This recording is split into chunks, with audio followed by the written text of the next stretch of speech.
Welcome to Seasons of Life, a biblical perspective for how to navigate life's ups and downs.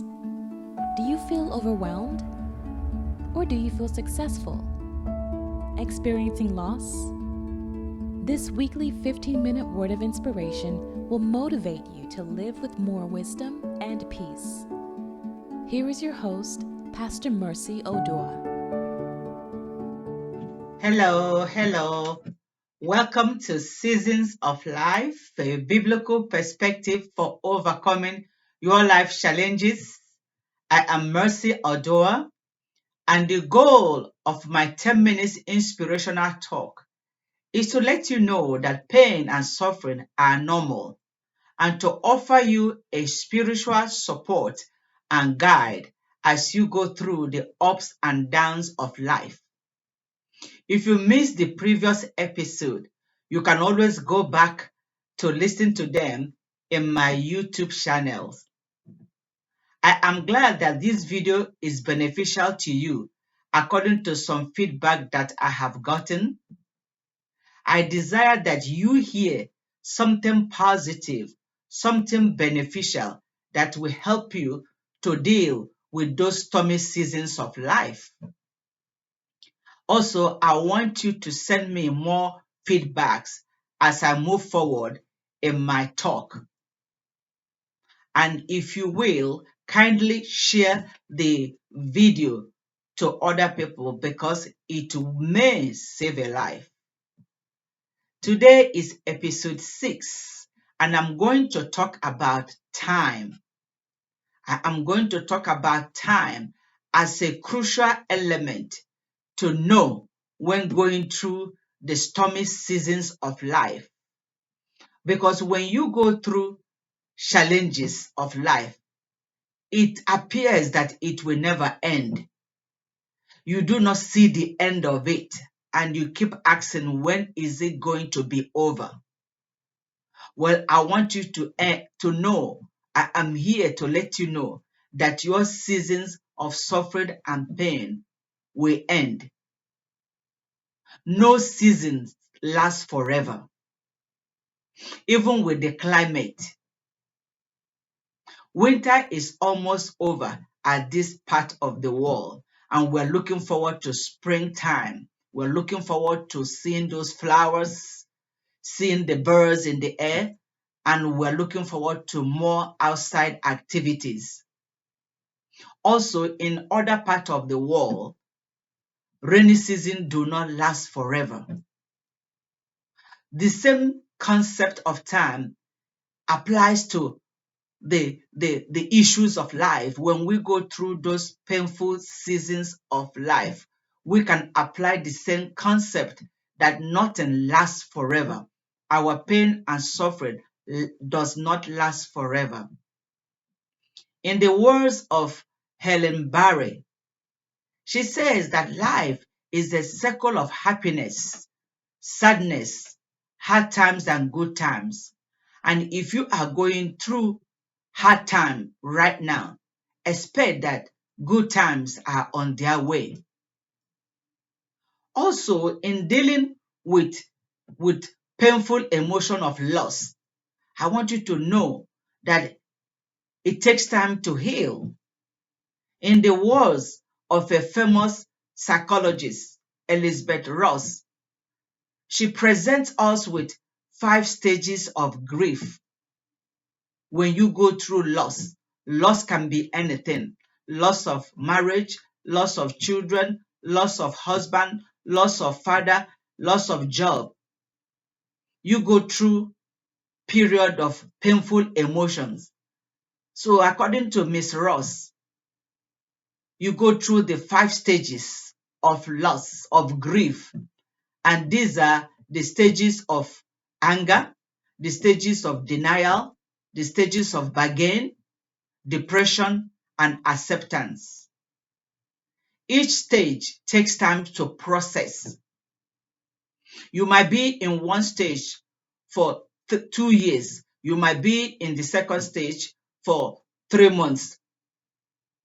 It takes time, and it's back and forth, back and forth.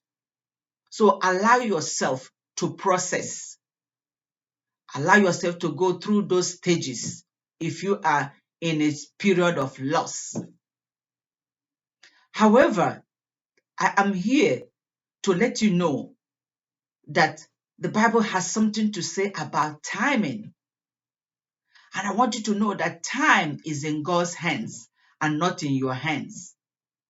God does not perform according to our calendar year. He has his time for you in that situation that you're going through, and he will come through for you just at his own time, not in your own time. God is unchangeable, God is steadfast, and God is faithful. And at the appointed time, he will come through for you because he sees the whole picture. So knowing that pain and suffering does not last forever is an excellent source of hope for you in those bad seasons. Time does not control God. God created time. Therefore, what he created cannot control him. God dwells outside of time. One of the oldest, one of the most powerful verse in the Bible that talks about time and God's deliverance is in the book of Ecclesiastic, chapter 3, verses 1 to 11. It says there, Solomon says that there is time for everything and a season for every activity under heaven. He says that there's a time to weep, a time to laugh, a time to mourn, and a time to dance. Therefore, if you are now in your weeping season, then expect your season of laughter to come. And if you are in your mourning season, your dancing season will surely come. These are spiritual principles to apply as we go through the stormy seasons of life. Shut every door in your head that is telling you that your pain will last forever. Look around you and you will see successful people who have gone through their times of weeping but now are joyful. One of the oldest slavery stories of the Bible ended when God finally brought the children of Israelites out of 430 years of bondage in Egypt. It took 430 years for God to bring them out of that bondage. Of course, many of them died and did not witness their release. But the main fact is that God finally came through for them and delivered them. God rescued them at his own time, not at their own time. So what you are going through may be a blessing for the next generation that is coming. And God wants to use you to process that situation. After all, God uses people to bless people. God uses people to deliver people. So allow God to process you in that situation because you don't know the outcome of it at the end of the day. It might be beneficial to somebody. One of my co-workers told me that my pain will not last forever when I lost my son. She wished that someone would have said the same thing to her when she lost her little boy many years ago in a car accident. She went about life carrying this prolonged period of pain from her loss.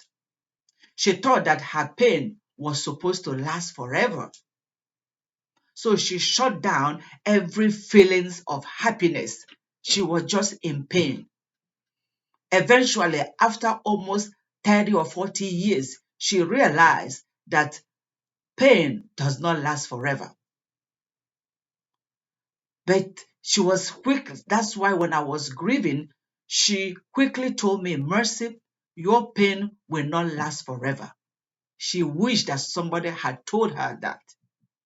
And when she told me that, that comforted me a lot. God knows when to bring you out of every calamity of life. Even after praying, reading the word, and standing in faith, as we discussed in our previous episodes, you still have to wait for God's timing. God has time and season for everything. God does not look at your age or time or how long you have waited to deliver you. He dwells outside time. God lives in eternity. So you must not focus on how long that thing, that situation, that embarrassment, that loss, that pain, that joblessness, that loneliness. You must not focus on how long it's taking, because the more you focus on time, the more discouraged that you are. Yes, we all want to be relieved from pain and suffering. No one wants to stay in endless pain. Nevertheless, God knows when to intervene in your trials. When the brother of Mary and Martha was sick in the Bible, they sent words to Jesus to come quickly because their brother Lazarus was sick. But Jesus took his time. It took another 3 days for him to go to Mary and Martha's house. Mary and Martha were expecting him, but Jesus did not show up. Eventually, when Jesus showed up, Lazarus was dead, and the people were crying and wailing because they just lost their life. What happened? Jesus performed his miracle, and Lazarus woke up. Immediately, the people that were wailing and crying, they started rejoicing. You see how their situation changed all of a sudden. That's why the book of Psalms, chapter 30, verse 5, David says that though weeping may endure for the night, joy comes in the morning. Mary and Martha, joy came after weeping for their brother. Then the next time they were rejoicing because they got a miracle. So I want you to know that God knows about that situation. The key lesson in Mary and Martha's story is that Jesus came at his own time, not in the time that Mary and Martha wanted him to come. Jesus was there at his own time, and that was a perfect time for them. Therefore, I said to you, wait on God's timing. Trust him that he is processing and working it out all for you. Wait for him to deliver you from that situation, because he will surely deliver you, but not on your schedule, not on your own time, but on his own time. Your heart will beat again. So as I close, I want you to meditate on the book of Ecclesiastes, chapter 3, verses 1 to 11. May the Lord bless you, and may the Lord give you the grace to wait for his own timing to deliver you. I will see you next week. Shalom to you. Thank you for watching this episode of Seasons of Life. Until next time, be well, and may God bless you.